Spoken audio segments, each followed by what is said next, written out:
Hey everybody, welcome to Always Bored Never Boring and my review of issue 50 of Warhammer 40,000 Conquest magazine. This is the weekly Partworks magazine from Hachette Publishing in association with Games Workshop. It is priced at $7.99.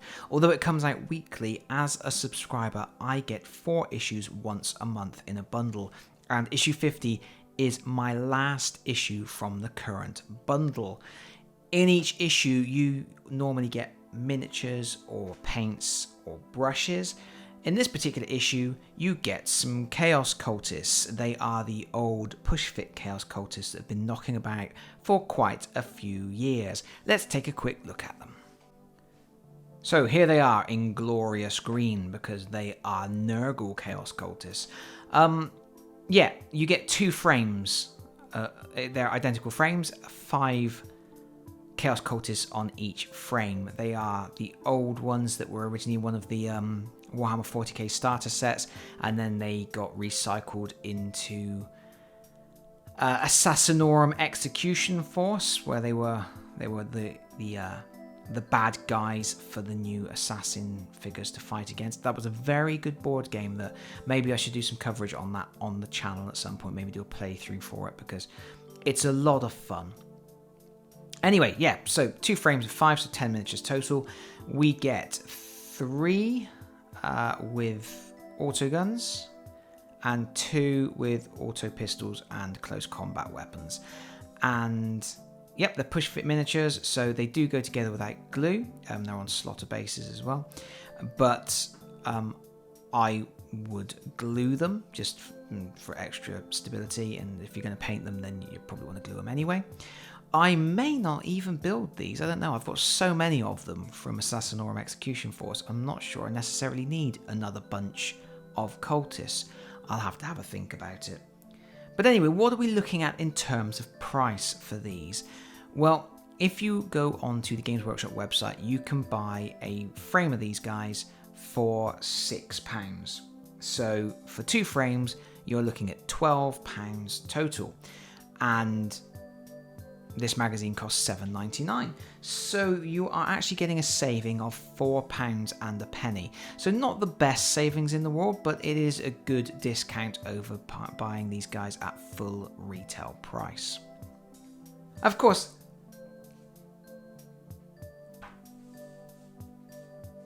you get the added benefit of the magazine as well when you get the miniatures this way. And this particular magazine has obviously got a little bit of fluff on Chaos Cultists. Some nice artwork. He looks like, yeah, that's a tough looking guy. Ready for some action. And by the way, don't worry about that. This is one of those magazines that is designed to pull apart so you can put the pages into ring binders in sections. And, oh crikey, I thought it was a night goblin. It's a Chaos Cultist wearing a mask, but he sure does look like a night goblin. Anyway, so yeah, a bit of Chaos Rising, so this is all fluffety fluff.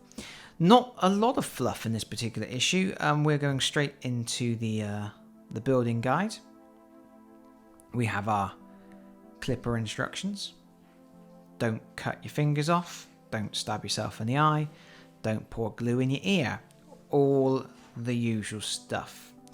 And although these are push fit, they have showed you where glue can be applied. Like I say, I do recommend gluing them.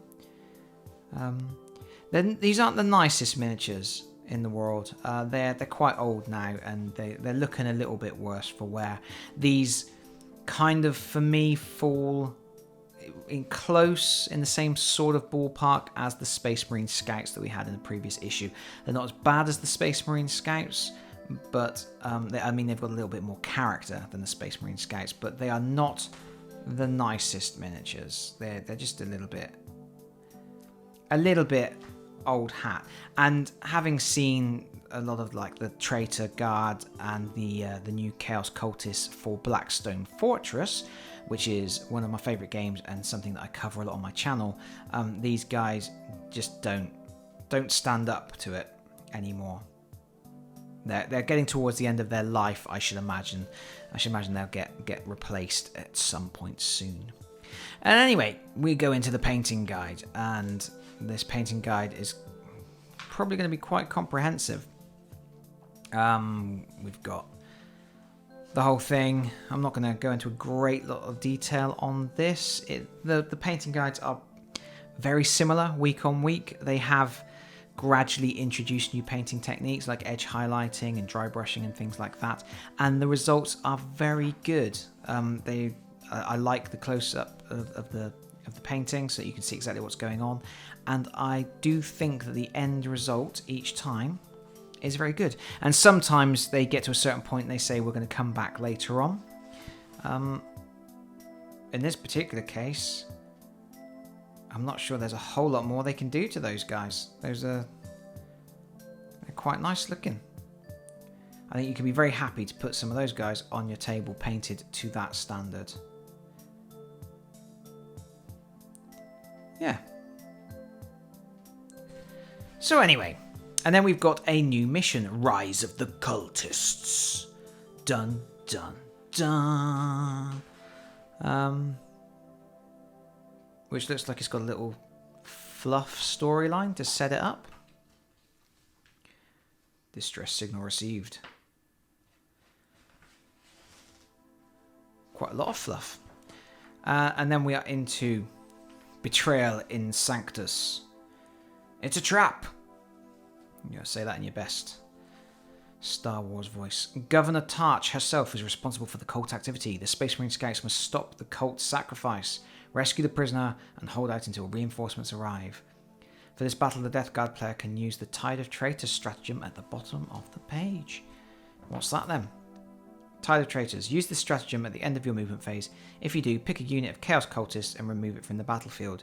You can then set it up again wholly within 6 inches of the edge of the battlefield and more than 9 inches from an enemy model.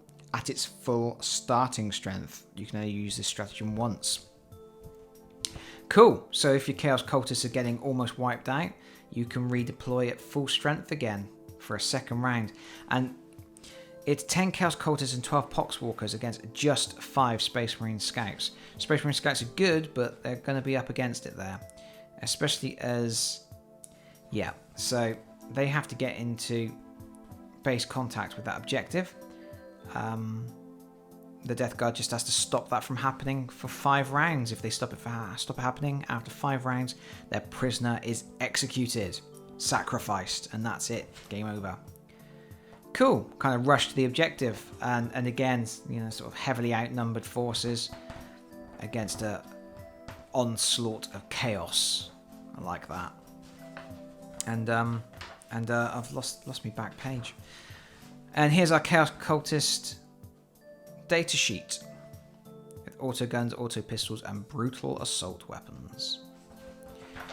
Right.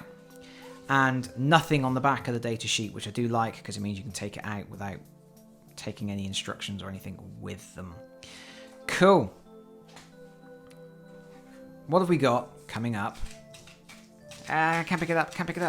What have we got coming up next time? Right, well, we have the Hemotrope Reactor in issue 51. That's a cool piece of terrain, part of the Sector Mechanicus range, and all compatible with all of the Sector Mechanicus stuff. And then in issue 52, we have more Astro Granite. Is that going to be it? That can't be it, can it? They can't be charging $7.99 for... and only including 1 pot of Astro Granite. That's... the value is normally very good with this magazine, but if that's all you get with that particular issue, that... especially as it's more Astro Granite, and anybody who watches this series will know that I'm not keen on when they restock stuff they've already given you in the past. But I'm not going to talk about it anymore. We will save that for when issue 52 rolls around, and hopefully we'll see why they've only included 1 pot of paint with that particular issue. Anyway, what I like to do at the end of these videos is do a running total. And the running total is the cost of subscribing to the magazine up to this point versus the cost of purchasing all the products that have come with the magazine at full retail price. So I'm not taking into account online discounts, I'm not taking into account the value of the magazine, I'm not taking into account any freebie bits and pieces that you get for being a subscriber, and I'm also, every now and again they give you a sort of thin paper card battle mat, and I'm not taking into account the value of those because I find them difficult to value. But other than that, retail price versus subscription price, which hopefully some people will find useful. But that is it from me. That's the end of my current batch of Warhammer 40,000 Conquest magazines. If you're still watching, thank you very much. And if you like the video, please consider liking and subscribing if you don't already do so. And hopefully I will see you all again very soon. Bye-bye, everyone. Bye-bye.